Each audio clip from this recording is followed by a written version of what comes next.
ప్రకృతి ఎంత అందంగా, ప్రశాంతంగా ఉంటుందో మనందరికీ తెలుసు. అదే ప్రకృతి కన్నెర్ర చేస్తే ఎంత దారుణంగా ఉంటుందో కూడా మనకు తెలుసు.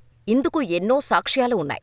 ప్రతి ఏటా ప్రపంచంలో ఎక్కడో ఓ చోట వరదలు, వర్షాలు, వాతావరణ మార్పులంటూ ప్రకృతి కోపాగ్నిని మనం చూస్తూనే ఉన్నాం.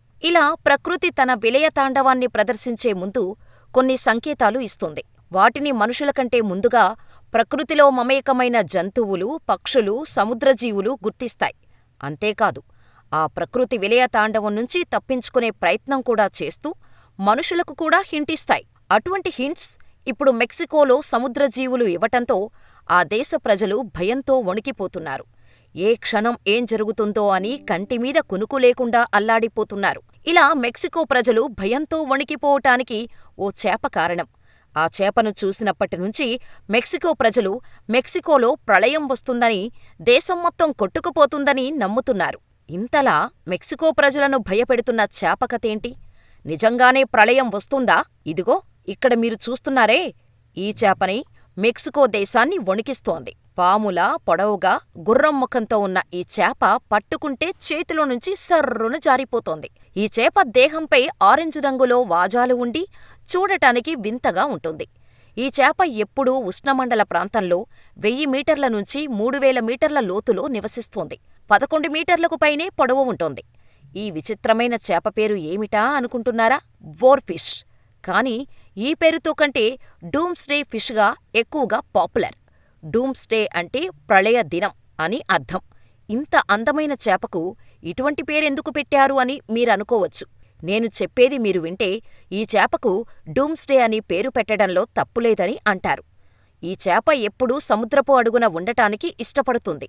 అలా కాకుండా సముద్రం ఒడ్డున కానీ, సముద్రం పైన కానీ కనిపించిందంటే ఆ దేశానికి లేదా కనిపించిన ప్రాంతానికి పెద్ద విపత్తు జరుగుతుంది అని నమ్ముతారు. అంతేకాదు, ఈ చేపలు తీరానికి వచ్చిన ప్రతిసారీ తనతో పాటు భూకంపాలు, ఇతర విపత్తులను తీసుకొస్తుంది కూడా. Florida museum of natural history ప్రకారం జపనీస్ జానపద కథలు ఈ జీవులను విపత్తు దూతలుగా పరిగణిస్తాయి. అంతేకాదు, కాలిఫోర్నియాలో దొరికిన సందర్భంలోనూ 2 రోజుల తర్వాత నగరంలో భూకంపం సంభవించింది. ఆగస్టు 10న శాండియాలో సమీపంలో వోర్ఫిష్ కనిపించింది. ఆగస్టు 12న లాస్ ఏంజల్స్లో 4.4 తీవ్రతతో భూకంపం సంభవించింది.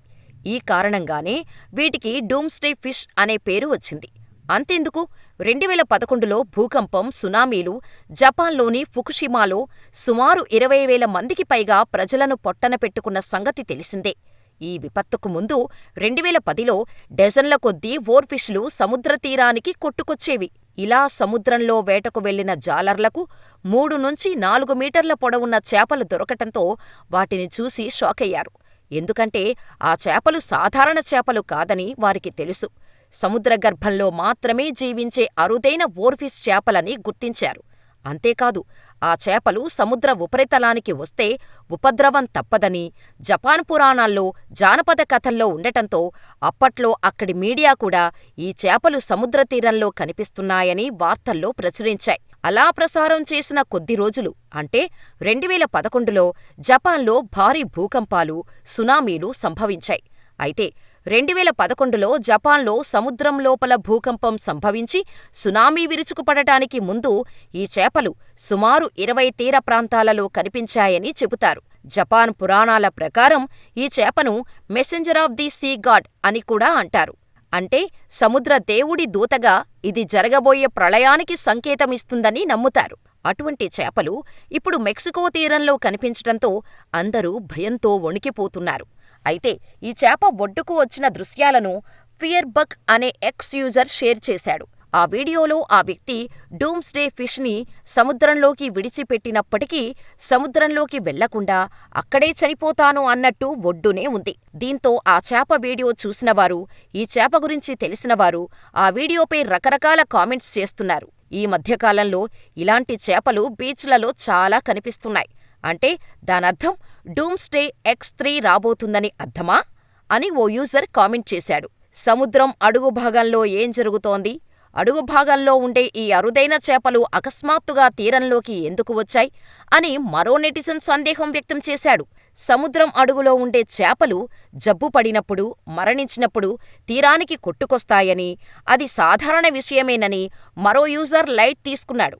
అదేవిధంగా నిపుణులు కూడా ఇదే విషయం చెప్పారు. డూమ్స్డే ఫిష్ తీరాల్లో కనిపించినప్పుడల్లా అది రాబోయే ప్రళయానికి సంకేతంగా భావించలేమని, సముద్రంలో అడుగులో ఎల్నినో, లానినో లాంటి పరిస్థితులు సంభవించినా, నీటి ఉష్ణోగ్రతల్లో ఆకస్మిక మార్పు వచ్చినా, గాయపడినా, జబ్బుపడినా ఈ చేపలు తీరానికి వస్తాయని మరికొందరు అంటున్నారు. ఇలా ఎవరు ఎన్ని చెప్పినా మెక్సికో ప్రజలు మాత్రం భయంగానే ఉన్నారు.